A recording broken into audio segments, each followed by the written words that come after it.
Let's go, girls. Man, I feel like a woman. Salut, on est donc de retour. Ouais. On va vous parler de la plus grande des favorites de Louis XV. Donc il s'agit de Jeanne Poisson, marquise de Pompadour, et qui a été la maîtresse du plus gros queutard de France. Non mais en plus elle est vulgaire la fille maintenant. Donc si vous l'avez pas deviné, on parle donc de Louis XV, et elle est restée à ses côtés pendant presque 20 ans. Alors 20 ans pour une favorite royale c'est extrêmement long. Ah ouais. Elle a su faire sa place à Versailles, elle a su être assez intelligente pour rester, mais de son vivant, et même après sa mort, on a dit des choses négatives sur elle. Manipulatrice, roulure, Ambitieuse, On va essayer de la réhabiliter un petit peu à travers 5 anecdotes sur sa vie. Let's go, girl. La mère de Jeanne a toujours eu deux rêves pour sa fille. Le premier, c'est qu'elle trouve un mariage d'intérêt, ce qu'elle a eu avec Monsieur d'Étiolles. Le deuxième rêve de sa mère était qu'elle devienne un morceau de roi, et plus précisément la maîtresse de Louis XV. Merci les ambitions de l'époque, des mamans pour leur petite fille. Jeanne va essayer de se mettre en travers du chemin de Louis XV et forcer le destin. Il existe plusieurs versions qui expliquent leur rencontre. La première, la version officielle. Madame d'Étiolles, donc la future marquise de Pompadour, se promène par hasard en forêt de Ménard. Elle croise le roi, toujours par hasard, qui lui était en train de chasser.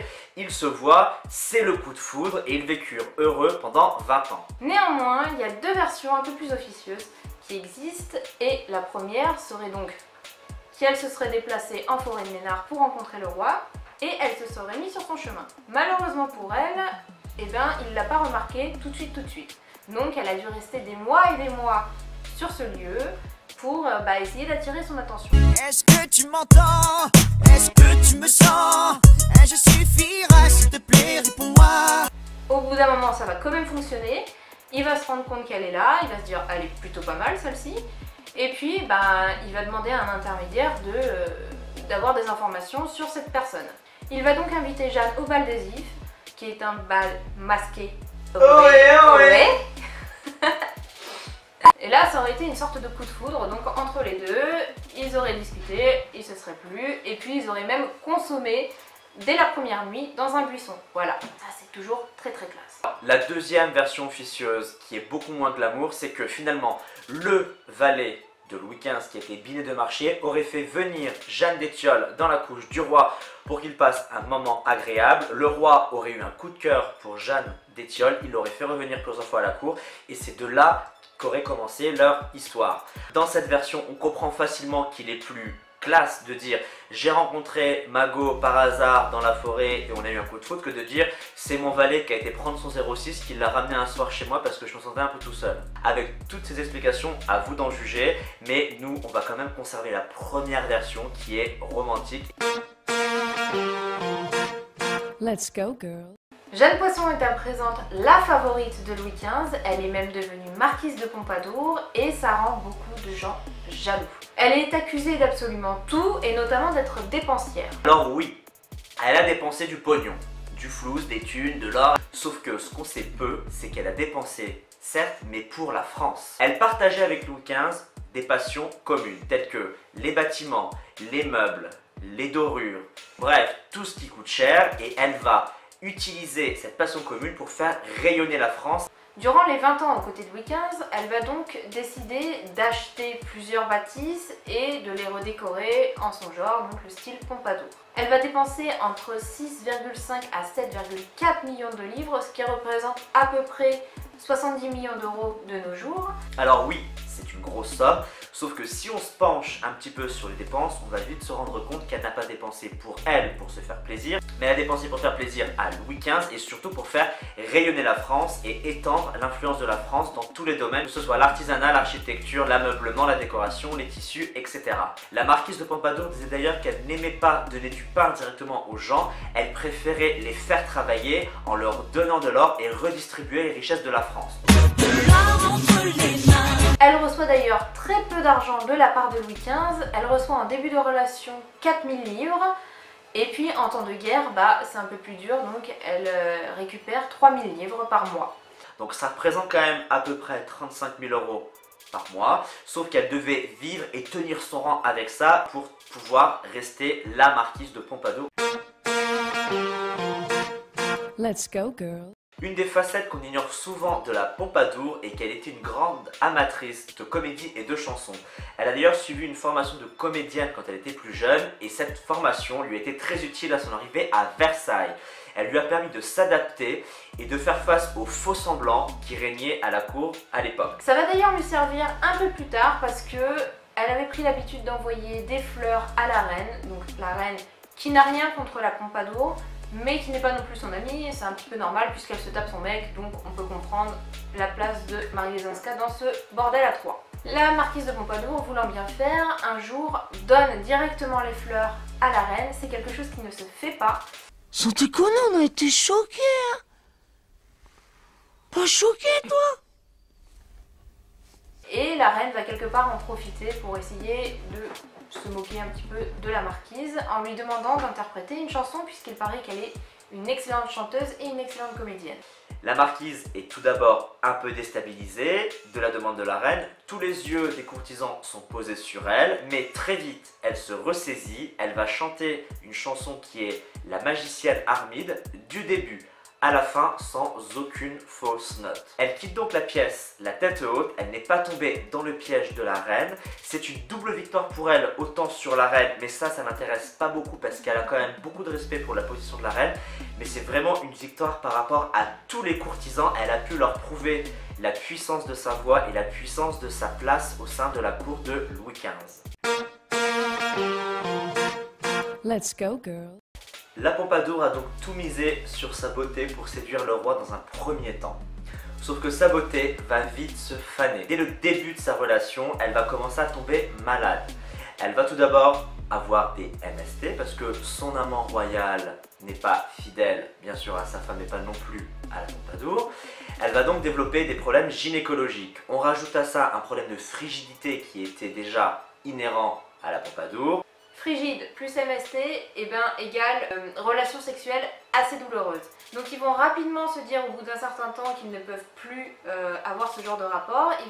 Ils vont garder des liens affectifs entre eux, mais ils vont laisser le côté sexuel complètement de côté. La marquise de Pompadour, elle commence à paniquer un petit peu et à se dire bon, dans ces cas-là, il faut vraiment que je divertisse le roi, que je devienne totalement une amie nécessaire. Oh là là, c'est beau! La marquise se dit qu'il va falloir qu'elle prévoie un planning de divertissement pour le roi pour rester dans ses bonnes grâces. Et elle va donc mettre en place ce qu'on appelle le parc aux cerfs, qui est une sorte de réserve de jeunes maîtresses dédiées au roi. Et là, c'est le stress qui va commencer à l'envahir. Comment rester la maîtresse officielle sans partager la couche du roi et en lui présentant de jeunes vierges magnifiques tous les soirs? Elle va se charger elle-même du recrutement de ces jeunes filles pour éviter que l'une d'elles ne lui fasse concurrence.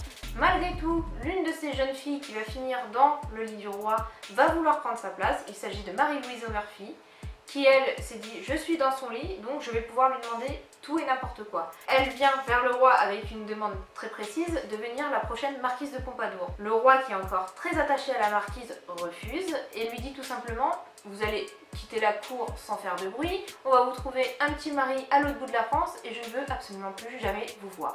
Donc ça c'est fait, on n'en parle plus. La marquise de Pompadour a sa place assurée. Mais toutes ces petites tensions, ça lui entraîne des gros problèmes au niveau cardiaque. Elle est fatiguée, ce qui devait arriver arriva, elle décède le 15 avril 1764 d'épuisement. Fait marquant, elle va décéder à Versailles alors que normalement seules les personnes de sang royal peuvent y mourir. C'est donc une marque de respect de la part de Louis XV envers sa maîtresse. Le problème, c'est que Louis XV ne peut pas assister à ses funérailles, c'est contraire à l'étiquette, et le seul hommage qu'il pourra lui rendre après sa mort, c'est de voir la dépouille funèbre passer au loin depuis ses fenêtres à Versailles. Let's go, girl. La Pompadour, elle va devoir être un petit peu le bras droit de Louis XV, parce que le monsieur, il aime bien être roi, mais pas sur tous les sujets. Donc du coup, il va lui déléguer pas mal de tâches. Ces sujets pouvaient être militaires, beaucoup plus politiques. Pour certains, elle excellait, pour d'autres, ma foi, c'était pas son domaine, donc c'était un peu plus compliqué. Son influence grandit de jour en jour, et alors elle va même s'en servir pour des raisons personnel. Une certaine Madame du Portail a tenté un jour de lui voler le cœur de Louis XV. Alors cette femme-là, elle s'est fait tout un film. Elle s'est dit, j'ai discuté une fois avec Louis XV, là je suis sûre qu'on a accroché, il y a moyen d'aller plus loin avec lui. Sauf que pas du tout, Louis XV n'avait absolument aucune vue sur elle, mais elle y va quand même. Et elle va croire Lord Amal masqué coucher avec Louis XV. Il n'en était rien au final. Ce n'était juste qu'un garde de Louis XV qui s'était fait passer pour le roi. Bien sûr, il ne lui avait rien dit.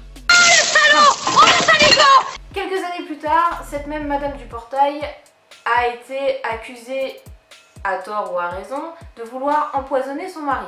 Lorsque la Pompadour a eu vent de cette accusation, elle s'est dit c'est peut-être l'occasion d'écarter cette femme du lit de Louis XV. La marquise de Pompadour va donc user de son influence auprès du roi pour qu'il rédige une lettre de cachet contre Madame de Portail et qu'elle se fasse arrêter. Le mari de cette dernière va supplier la Pompadour de ne pas faire cela. La marquise va donc accepter de ne pas la faire arrêter, mais le mal est fait. La réputation de Madame du Portail est définitivement négative pour toute la cour. Elle a réussi à obtenir ce qu'elle voulait, une prétendante en moins dans le lit de Louis XV et a assuré sa position auprès du roi. Let's go, girl. La marquise de Pompadour a littéralement offert sa vie à Louis XV. Après la passion amoureuse et sexuelle des premières années, elle a su devenir une amie fidèle pour le roi et surtout un allié nécessaire pour l'accompagner au quotidien. Un petit peu avant la fin de sa vie, elle a brûlé des éléments qui la reliaient à Louis XV et à l'entièreté de leur relation. Le mystère est également présent sur l'après Pompadour. Qu'est-ce qu'elle est devenue? Sa dépouille, on ne sait pas où elle est. Là où elle a été enterrée, elle n'y est plus. Donc si quelqu'un l'a vue, faites-nous signe, on ira se recueillir sur sa tombe. On vous remercie d'avoir regardé cette vidéo. N'hésitez pas à la liker et à la partager si vous l'avez aimée. On vous dit à très bientôt pour une nouvelle vidéo. A bientôt.